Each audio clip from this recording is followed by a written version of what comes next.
Ladies and gentlemen, my name is Paul Heyman, and as your wise man, I'm here to bestow upon you the wisdom that you're listening to Punks Talk Wrestling.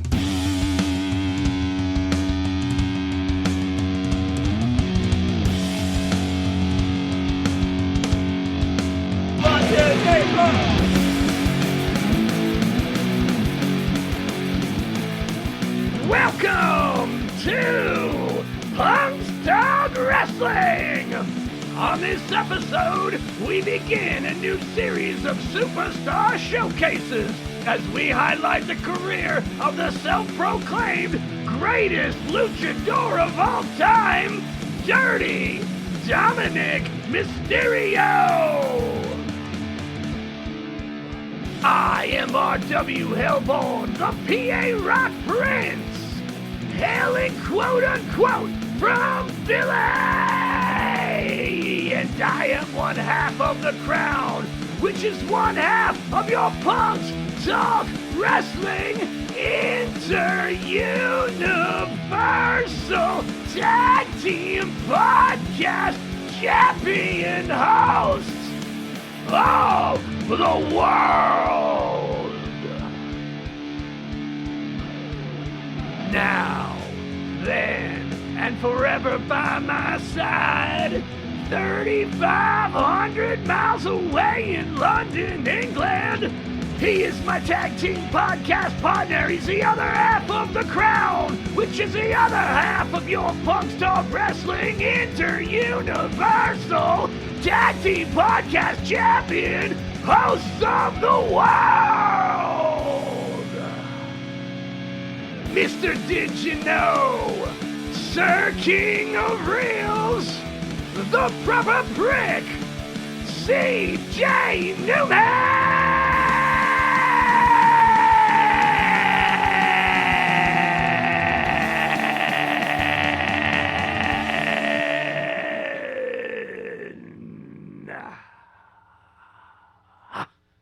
Hell yeah. All right. So I guess before we get into this, I guess this is the first of a brand new style of episode that we're going to be trying to do going forward. A bit more of a speedy episode, which could be anything. But this week we're having a bit of a spotlight, a superstar spotlight, if you will. Yeah, we'll call it a superstar spotlight. Superstar spotlight. I think it's pretty narrows it down. But yeah, we've got some other ideas for this kind of shorter form episode going forward. So it's early stages, but we'll see how it goes. But yeah, superstar spotlight this week is going to be Dominik Mysterio, and I don't know why I went for him, but I think. You know what it was? It's because I watched. Answered immediately. Yeah, I did. Like when I asked a question, like, "What do you want to talk about?" Dominik Mysterio. Yeah, I did. He was just on my mind, and I think because he was on Raw this week, and like he came back. I mean, he's on everybody's mind all the time. Look at him. Yeah. Look at him. But he always had a great mustache and a great mullet, and he came back on Raw this week with an even bigger mullet and an even bigger tush. Not always. Not always. You're when correct. He debuted in the WWE. In 2003. I love that we can say that because it's true. He did not have a mustache and mullet because he was 8. He was 8 years old. That's right. I think he was. If you think about it, so Dominik Mysterio has probably one of the most unique like histories in professional wrestling of anyone on the current day roster. Like. Yeah. Oh, for sure. I mean, as someone multi-generational. Yeah. We when it came about, when it finally was announced that he was going to be joining WWE, I don't think anyone was surprised that Rey Mysterio's son would become a wrestler. Yeah. But I think a lot of people were surprised at how tall he was. Yeah, that's true. No, I think they were surprised. But I think they were surprised at. I mean, he was still pretty young, and he looked. He still looked very, very, very not a baby face as in a baby face, a good guy as in he literally still had a baby's face. Yeah, he did. He really did. So how old? So when he debuted in the WWE, which was that was 2020, right? That was during the pandemic. He actually debuted. Yeah, I think, or right before, or right before. I mean, let me head on over to Wikipedia, support Wikipedia, or shout out to Wikipedia. I believe his first match on the main roster was against Seth Rollins. 29. Yeah, 20. It was 2019. Okay, it was early mid 2019 because 2018 he began training with Jay Lethal and his dad. So March 19th, 2019 episode of SmackDown Live, he appeared on the show with his dad. Yeah, so who announced that he would be facing Samoa Joe. Okay, he hasn't started a match yet. Okay, blah blah blah. May 2020.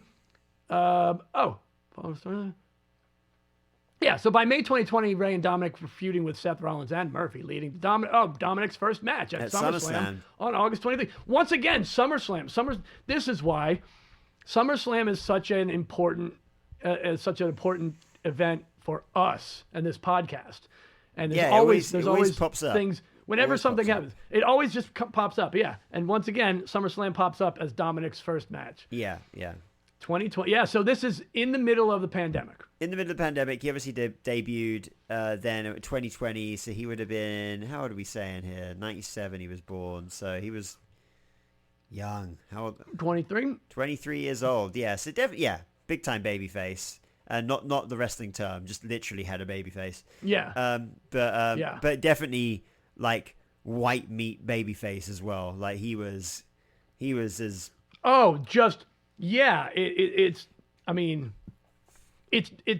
father and son. Well, first of all, which is very cool. I want to point out it is extremely cool, and that Ray and Dominik got to do that together. Yeah, I mean the first and so far only father and son to hold a tag team championship. Yeah, which is really cool.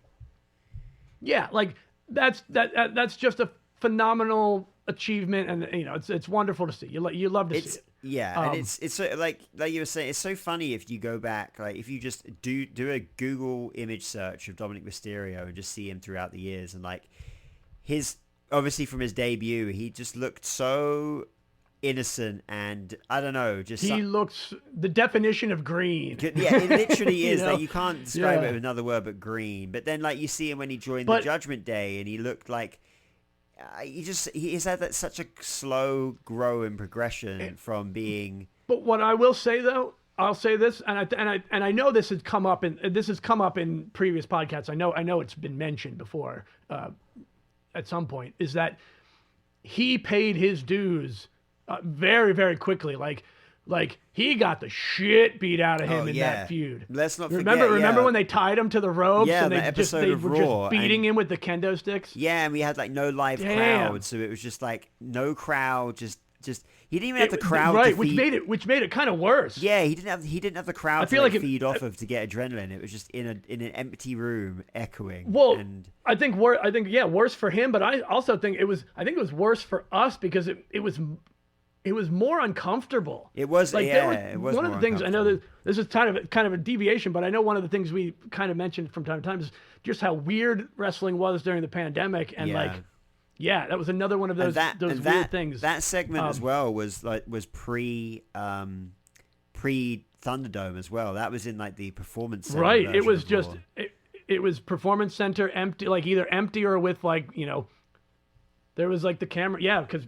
At first, there was no one but the cameraman and like the announcers, right? Yeah, exactly. Well, one of which was Triple H. Yeah. Triple H did commentary for a while. Yeah.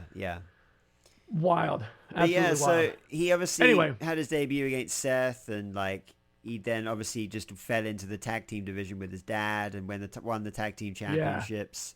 By the way, which during that. Sorry not to cut you off. I even have a note. I'm like, I'm not listening to my note, but I'm like, don't cut off Chris. I'm like, wait a second.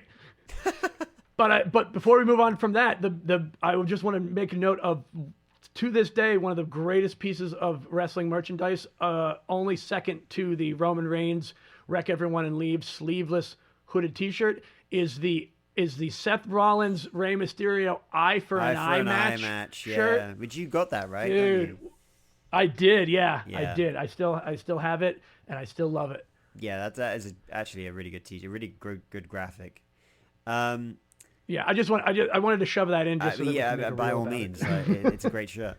They fell into the tag team division. They defeated Ziggler and Rude for the SmackDown tag team championships. And then that was kind of them for a while until an event that I was at, which was Clash at the Castle in 2022, where Yes, where Dominik Mysterio that's turned heel. right. So Oh my God! Totally forgot that you were there. You witnessed it. I witnessed the heel turn, and that was a pop. That was a pop and a half. Like when that Oh, happened. everybody was waiting for. Everybody was pleading for it. That was the only because we all knew the only thing that was going to get him over was to become a heel. We knew, and I think you would find that They knew he with had to so be many talent that when I think you'll find that most people that get over really well as a face need a really good heel run before they are a face, because it helps you get comfortable in your skin, you know. Because redemption arcs are always better than just shoving the baby face down your throat from get go. Yeah. You know, it's a secondary. It's a whole other story. And then then they can turn on him again. It's great. But you're right. I think people wanted him to be a heel. They needed it, and he took that. But I can see why they didn't start. They couldn't have started him that way. No. They had to evolve that in such a great way. And we I guess we don't know, but like obviously Dominik. One of the last things. Oh, go ahead. Dominik has modeled his career and his look, especially from obviously Eddie Guerrero. He's modeled more of his career on Eddie than he has his own dad, for obvious reasons. And like, right, because it's great. Yeah, and I think it's great for the story. You definitely got to think that Dominik, on his, when he started his career out, was definitely like, this is what I want to do. This is what I want to achieve. Obviously, he needs to have that little bit of a face run to begin with, but now on this heel run that he's been on, so damn good at being a heel that now at this point it's come full circle, and now people love Dominik. Like, and it did. It was a slow burn, and like I was not so sure on the guy when he joined Judgment Day. I wasn't so sure. They love him. They love him, but they hate him. Yeah, but they love him and they hate him. Judgment Day. It wasn't that I wasn't sure about him joining the Judgment Day. I just wasn't sure about him. In general, nothing was clicking, and the longer he was in the Judgment Day, the more it started to click, and the more he became his own. Well, person I think that was purposeful. That was purposeful, and that was well done because it was slow manipulation, and he didn't just change his appearance in one single day either. It took a little. Well, it took his time in prison to really turn him around. Yeah, let's not forget. That's when he became a hardened criminal. The one night in prison he had was fucking brilliant. Obviously, he's a convict now. Hey, a single night can affect a person for life. It's true. I mean, you ain't and wrong. like a lot can happen in 24 hours. You are not wrong. Someone. I'm not going to say you're wrong. And yeah, within the Judgment Day, he's gone on to win the Tag Team Championships. He won the North American Championship in NXT twice. He held that championship twice there. So yeah, competed in War Games with the Judgment Day. Like he's and obviously coming up to WrestleMania 40, where he faced his dad in the first night of WrestleMania. Yeah. So yeah. He's Now here's something. Maybe this is a digibone. I don't know if it's a digibonus, but it could be a did you know. No, it can't be a did you know because you do did you knows. I totally. What was I going to tell you? How it was great that Dominik was for a time that he was the prize in Judgment Day, like between the Rhea Ripley and Liv Morgan feud, and I don't know that we ever discussed how that kind of mirrored the Eddie Guerrero and Ray his custody the custody ladder match for Dominik at 8 years old, Well, here we are now. We're reliving this as Liv Morgan and Rhea Ripley are basically fighting because of over Dominik Mysterio. Yeah, yeah. And I don't know that it's ever been mentioned. Like I've never seen that really mentioned, and now it seems so obvious. How did I never miss it? Yeah, you're right. You're right. I mean, he was literally hanging above a cage one time too. Well, a lot was going on. A lot was going on. Yeah, it is so crazy. Like I don't think you would get that in today's wrestling with a child. I mean, maybe you will. Who knows? But a child getting so heavily involved in an active storyline like that. Yeah. I don't think. I mean, sort of like certain storylines. I just don't think would work. Yeah. Now it would just be kind of weird. It's just in bad taste because the implications of Eddie Guerrero actually being his dad is the infidelity of Rey Mysterio's wife, and that's not really a positive look for women. Yeah. You know, so I think that's probably why something like that really wouldn't work right now. But having actual women fight over him, you can do that. Yeah. So anyway, there it is. I mean, I don't know what else we want to say about Dominik Mysterio. I mean, other than he absolutely fantastic. Going on from WrestleMania 40 after facing his dad, like he's gone straight to strength. He's won the Intercontinental Championship. He's a double champion with the AAA Championship, 2-time AAA champion, I believe. And oh my god, no, I think he did he. No, I think he's only won the two-time IC. Yeah, IC champion. Yeah, which by the way, yes, he lost it to, but also won it back from John Cena during his retirement. Hell yeah, he did. We got to see John Cena versus Dominik Mysterio like 3 times, didn't we? There was one that wasn't a title match. Or no, he got his title match right away. It was those two. He lost it to Cena on Raw and then won it back in Boston. Yeah. So, but that goes to testament to say, because the fact that during John Cena's retirement run, where he faced a lot of people from his past, and one of those very few matches that he had on the main roster before he retired was against Dominik Mysterio, and besides Cody Rhodes, the only person he faced twice on his retirement tour. Right, and they were title matches. And they were both title matches. I mean, and it's fantastic because it gave Cena his Grand Slam title, because he had never won the IC belt before.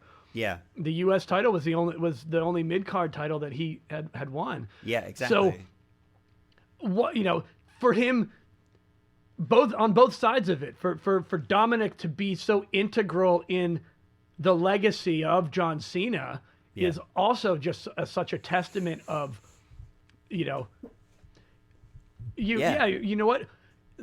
There's just a testament to how good he had to be.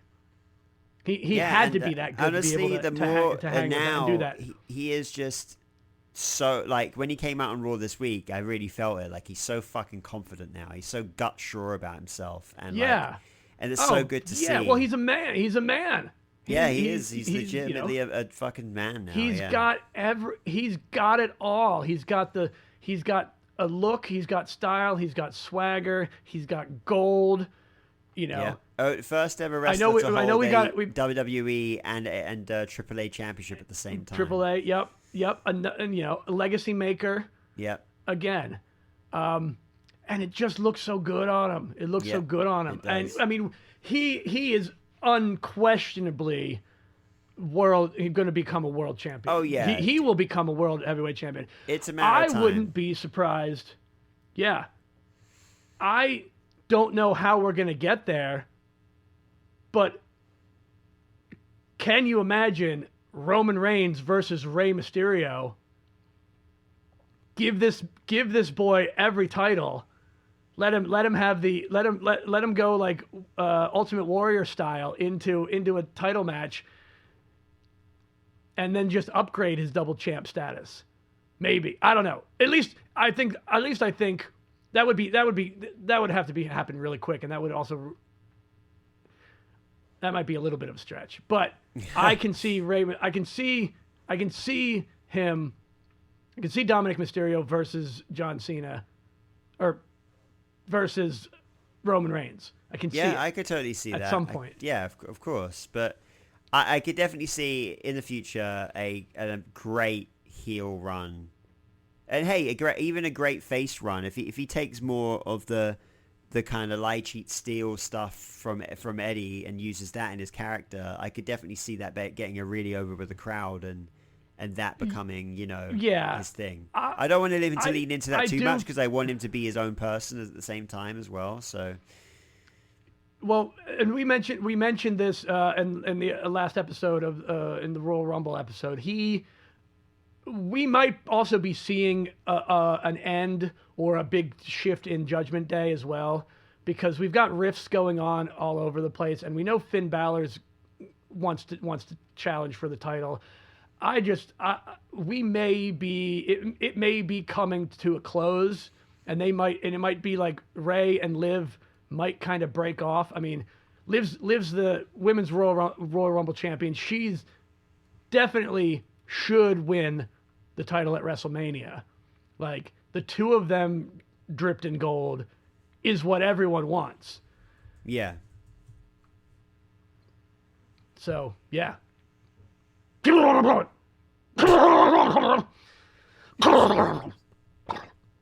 a while. Been a long time. Yeah. But yeah, that's a little superstar spotlight. I think I quite enjoyed that. That feels so weird to end an episode after 20 minutes, but that's the whole point of these episodes. It feels exactly. It feels weird. I'm like, there's got to be more, right? I'm like, no, doesn't have to be more. Yeah, that's it. That is it. And that was it. That was Dominik Mysterio. Yeah. All right. Well, hey, with that, how about you go and subscribe for free to us at patreon.com/punkstalkwrestling. I think the Patreon. Oh, I got to reactivate the Patreon, actually. We've been off for so long, I deactivated it. So anyway, I'm going to reactivate. By the time you hear this, it'll be reacted. So, reactivated. So subscribe for free at patreon.com/punkstalkwrestling, or interact with us on social media, Instagram, Threads, at punkstalkwrestling, and youtube.com/punkstalkwrestling. Email us at punkstalkwrestling@gmail.com. We do have a Facebook page, but we don't really use Facebook that much. So that's why we really only push the Instagram. So yeah. I think that's it. Bye.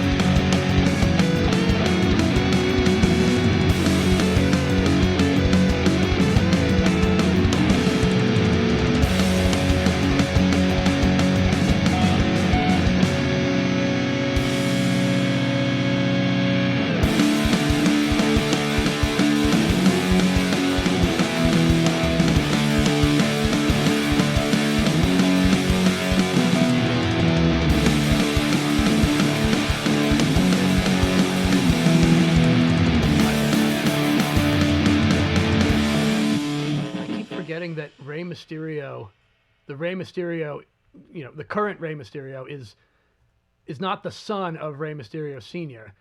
Yeah, exactly, yeah.